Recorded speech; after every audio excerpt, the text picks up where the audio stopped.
Hi guys, and still with me Yogi Sugianto, dan kali ini gue akan ngebahas salah satu legenda yang mengerikan dan bisa dikatakan fakta adanya tentang makhluk yang bernama Swangi. So, sebelum lanjut ke videonya, don't forget to subscribe, like, comment, and share to all your friends karena kita akan menuju ke 1000 subscribers.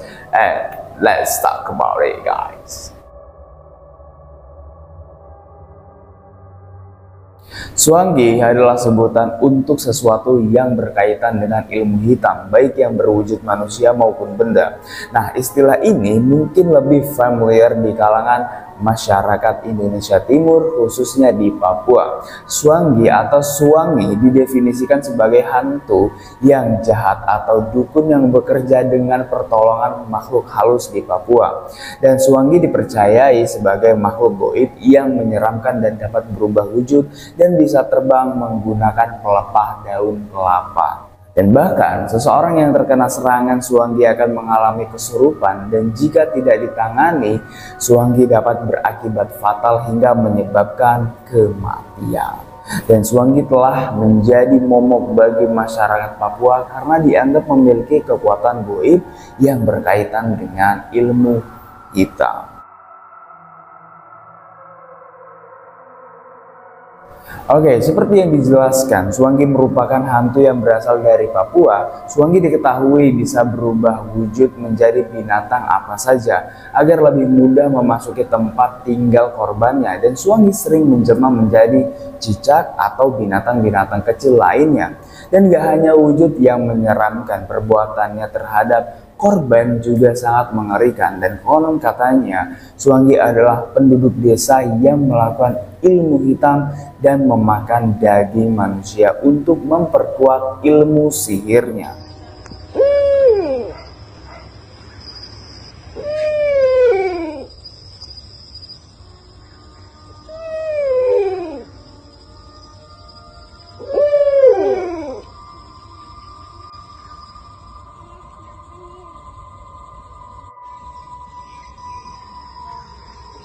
Dan kehidupan sehari-hari Swangi adalah manusia biasa, namun karena memiliki ilmu yang bisa melukai dan membunuh orang secara misterius, Swangi kerap diminta oleh orang-orang tertentu untuk melakukan kejahatan pada musuh atau orang yang tidak disukai. Dan Swangi biasanya membunuh korban secara berkelompok, tetapi ada dua cara yang dilakukan Swangi untuk menghabisi nyawa korbannya. Yang pertama adalah secara tidak langsung, yaitu dengan melakukan doti-doti atau bisa dikatakan dengan santet yang dikirim kepada korban.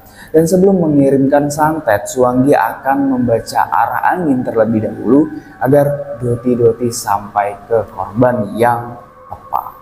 Setelah itu, Swangi akan memasukkan benda santet seperti dedaunan atau kayu ke tubuh korban dengan cara goib, dan tubuh korban yang terkena santet akan dipenuhi benda-benda asing tersebut sehingga rusak dan pada akhirnya meninggal dunia.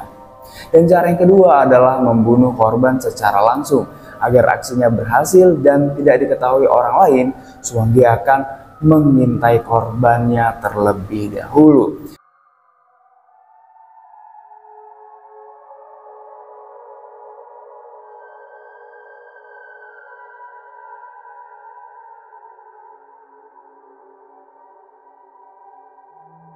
Ketika situasi dirasa aman, Swangi melempar korban dengan batu kecil atau tanah yang sudah diberi mantra. Ketika mantra itu sampai ke korban, korban langsung tidak sadarkan diri, lalu Swangi akan menyiksa korbannya dengan cara memukul, menendang, hingga membantingnya berkali-kali. Aksi itu dilakukan oleh Swangi setelah melucuti pakaian korban. Dengan begitu, tidak akan ada bukti kekerasan yang ditemukan di baju korban.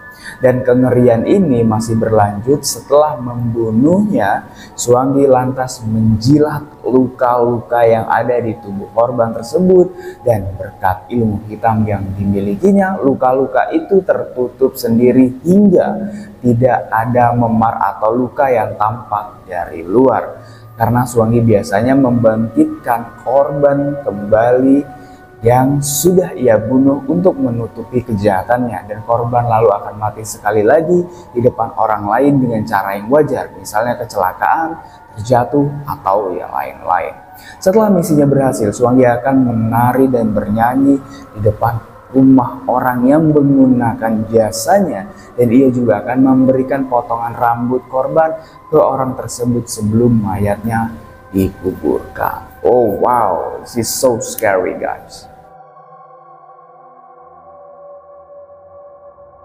Dalam beberapa cerita yang ada, orang-orang yang dipercayai bersekutu dengan Swangi, mereka biasanya adalah individu yang memiliki pengetahuan khusus atau kekuatan gaib yang memungkinkan mereka untuk berinteraksi dengan Swangi secara langsung. Nah, orang-orang ini sering sekali memiliki motif dan tujuan yang berbeda dalam bersekutu dengan Swangi. Ada yang menggunakan hubungan mereka dengan Swangi untuk kepentingan pribadi atau kekuasaan, seperti mencari kekayaan atau mengendalikan orang lain dengan bantuan Swangi. Namun ada juga yang bersekutu dengan Swangi untuk melindungi hutan dan menjaga keseimbangan alam, dan bisa dikatakan Swangi sebagai mitos atau penjaga spiritual. Namun meskipun bersekutu dengan Swangi dapat memberikan kekuatan atau akses ke pengetahuan gaib, ini juga sering sekali dianggap sebagai hubungan yang beresiko dan berbahaya. Dan bahkan orang-orang yang bersekutu dengan Swangi seringkali harus menghadapi konsekuensi dari keterlibatan mereka dengan makhluk gaib yang kuat dan misterius itu. So, gimana pendapat kalian tentang makhluk Swangi yang mengerikan ini?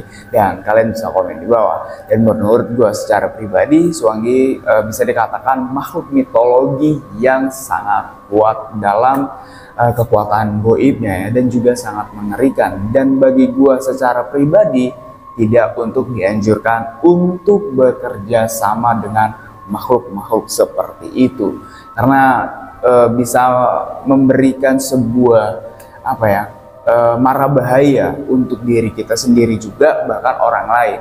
Karena nggak ada pentingnya juga sih untuk dendam-dendaman. Dan menurut gue Swangi ini seperti orang yang yang sepertinya kayak Leak lah gitu ya. Leak tuh kayak dia yang menganut ilmu hitam, terus pada akhirnya malamnya dia menjadi makhluk gaib yang sangat amat mengerikan gitu ya, dan mencari mangsa-mangsa. Dan jujur ini adalah